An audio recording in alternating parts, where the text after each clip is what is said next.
তুফান খুব ভয় পাইছি রে।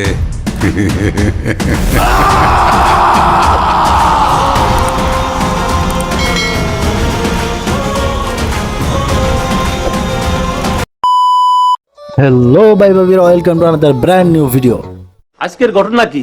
কিছুক্ষণ আগেই আবহাওয়া অফিস রায়হান রাফি স্যার বলেছিলেন যে তুফান আসতে পারে, তো সেই ঘটনা শেষ না হইতেই তুফান শুরু হয়ে গিয়েছে।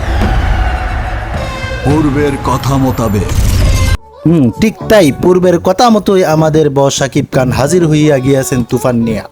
এই সময় কম, শুরু করো। কি আর শুরু করব, তুফান যা শুরু করছে আমার তো মনে হয় এই কুরবানি ঈদে তুফান তো পুরাই সবকিছু উড়াইয়া দিব। সঠিক বলেছেন। বিষয়টা একটু ব্যাখ্যা করবে? একটা তো অবশ্যই করব। বাংলাদেশ চলচ্চিত্র হিস্ট্রিতে আমার মনে হয় না যে এই ধরনের কোনো একটা সিনেমা এর আগে তৈরি হয়েছে। এখন থেকে পুরো দেশকে তুফানের হাতে তুলিয়া দেব। সে যা চাইবে পাইবে। আমার একান্ত পার্সোনাল ওপিনিয়ন, রায়হান রাফি ব্যতীত আমার মনে হয় না যে সাকিব খানরে কেউ এইভাবে ব্যবহার করতে। আপনি একবার তার লুকটা দেখুন, কি সুন্দর কালার গ্রেডিং, দেখেই তো চোখ জুড়ায় আসে একবারে। তোমার কথা শুনে মনে হইতেছে তুমি বিরাট জ্ঞানী মানুষ হয়ে গেছো। এজাজ ভাই, এইসব বিষয়ে কথা বলতে হইলে বিদেশ থেকে লেখাপড়া করে আসতে হয় না।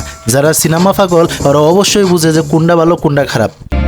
যা করিতে চাইবে করিবে, তাহাকে কোনো কিছুতেই তবে রাফি ভাই, আপনার কাছে অন্তঃস্থল থেকে কৃতজ্ঞতা জানাই আমাদের দেশে এই ধরনের একটা সিনেমা উপহার দেওয়ার জন্য।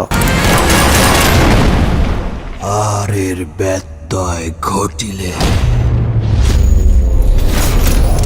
এখন থেকে আমরাও বলতে পারবো যে আমাদের দেশে এই ধরনের সিনেমা তৈরি হয়। আমরা গর্ব করার মতো একটা সিনেমা আমরা পাইতে যেতেছি। তুফান শুধু আমাদের দেশে না, পুরা বিশ্বের মাঝে পুরা তাক লাগিয়ে দিব যে বাংলাদেশেও একটা ফিল্ম ইন্ডাস্ট্রি আছে।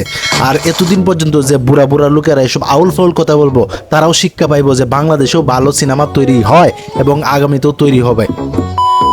তো ভাই ভাবিরা, এই ছিল আজকের মতো ভিডিও। তো সবাই ভালো থাকবেন, সুস্থ থাকবেন, কাছের মানুষটারে ভালো রাখবেন। ধন্যবাদ সবাইকে, আল্লাহ হাফেজ।